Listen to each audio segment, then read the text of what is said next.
Hello, कसे आहात? मजेत ना? मजेतच राहा. हा शनिवारचा व्लॉग आहे. शनिवारला मी क्लिनिंगचं एक स्पेशल काम करत असते. बरेचदा शेअर केलं आहे. तर घरातली क्लिनिंग झाली होती आणि आता मी बाहेरची क्लिनिंग केली. तर जो ब्लॅक बॉक्स आहे शू रॅक आणि एक वुडनचा शू रॅक, ते आमचे 2 शू रॅक आहेत आणि त्यांच्या बाजूचा तो आमच्या शेजारच्यांचा आहे आणि समोरचं देखील. दोन्ही साईडला फ्लॅट आहेत आणि असं कंजेस्टेड जागा आहे. पण तरीही मी शनिवारला देखील अगदी स्वच्छ पुसून घेते पूर्ण बाहेरचं. आणि असंही माझं जेव्हा केव्हा मी लादी पुसते घरातली तेव्हा बाहेरचं अगदी क्लीन करून घेते मॉपने. आणि आज तर अगदी स्वच्छ म्हणजे सर्फाच्या पाण्याने कापड भिजवून आणि स्वच्छ केलं होतं.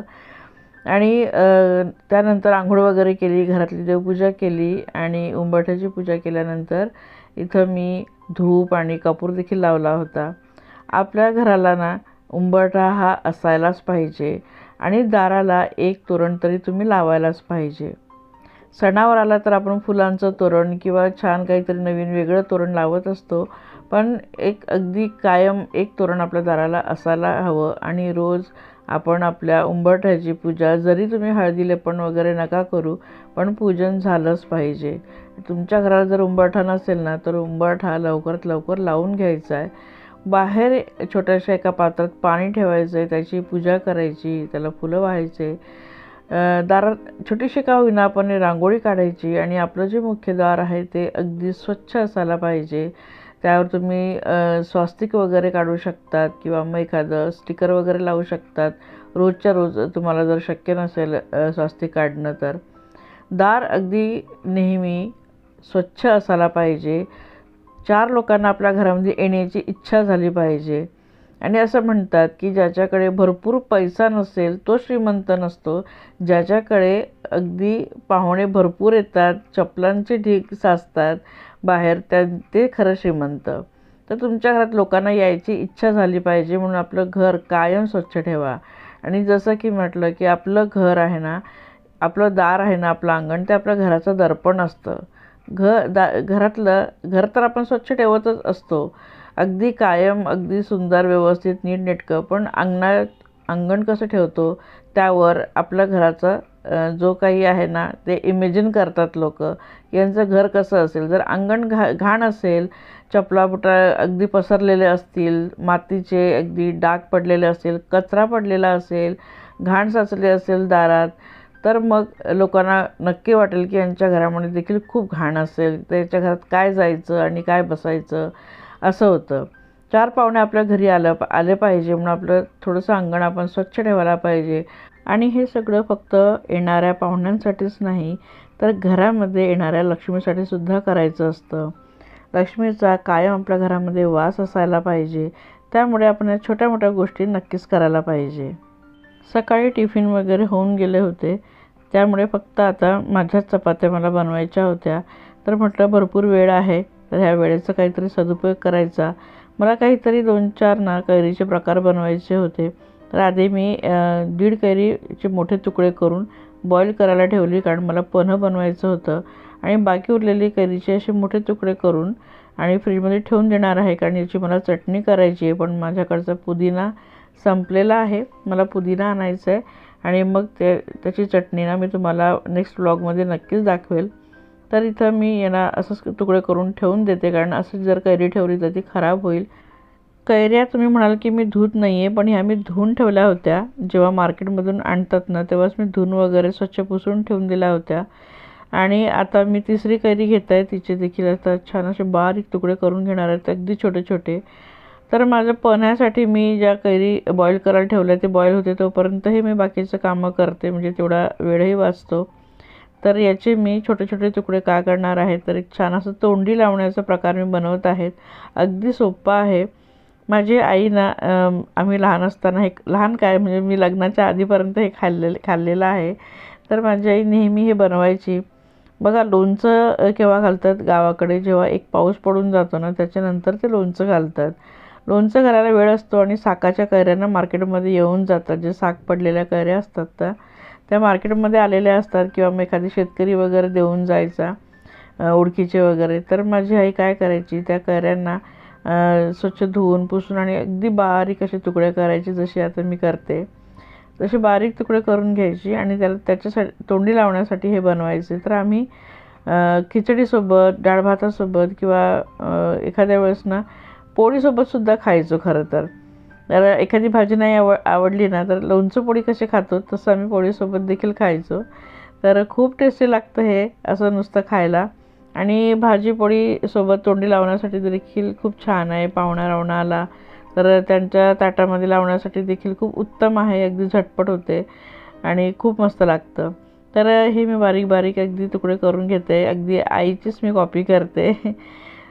तर मला आईच्या हातचं ना बरंच काही आता आठवते, पण आता आई एवढी म्हातारी झाली आणि एवढी आजारी असते ना की ती काहीच करू शकत नाही. हरकत नाही, आईचे गुण आपल्यामध्ये आलेले असतात. प्रत्येक मुलीमध्ये तिच्या आईचे गुण आलेले असतात. आणि आई जर सुगरण असेल ना तर मुलीसुद्धा सुगरण असतातच बरं का. तर आपण छोटं मोठं काही ना काही करतच असतो मग जे आईने केलेलं असतं. बघा असे बारीक तुकडे करून घेतले आणि त्यामध्ये आता मी काय काय घालते ते देखील सांगते. तर तुम्ही तुमच्या इच्छेनुसार अजून काय वेगळं घालू शकतात त्यामध्ये, पण हे असं सिंपल छान लागतं.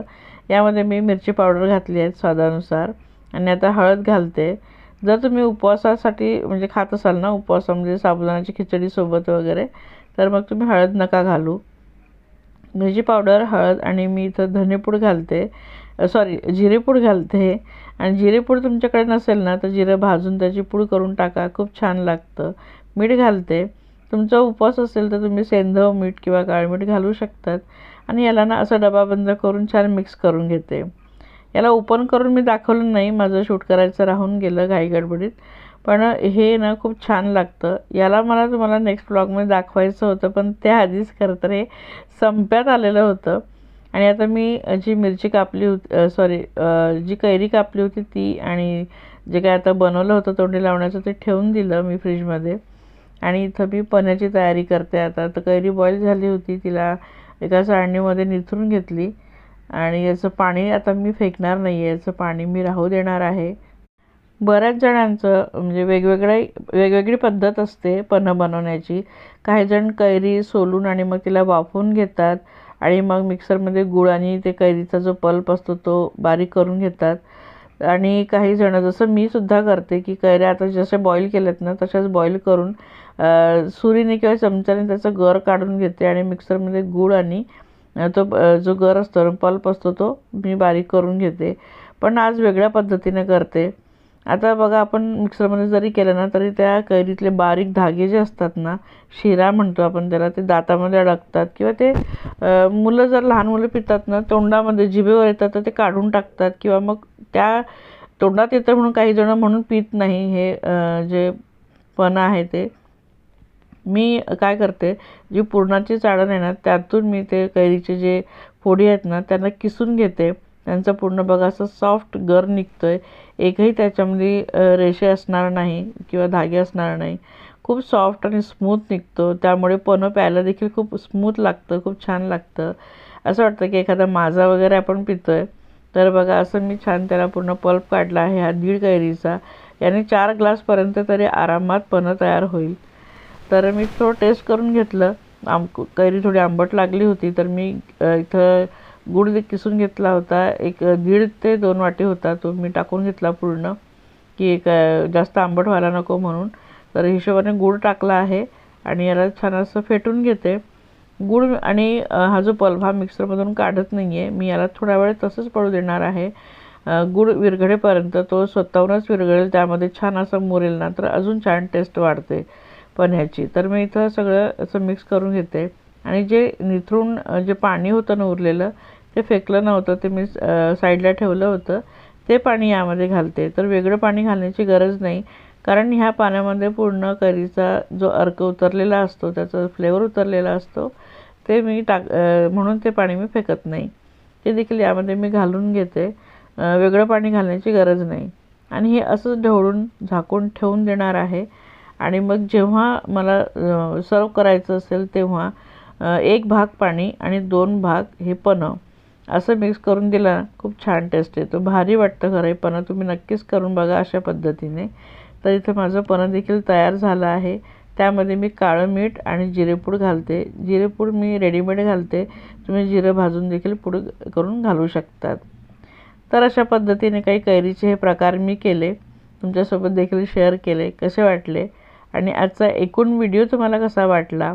आवडला असेल तर लाईक करा, कमेंट करा, शेअरसुद्धा करा. चॅनल आतापर्यंत सबस्क्राईब केलं नसेल तर चॅनलला सबस्क्राईब नक्की करा.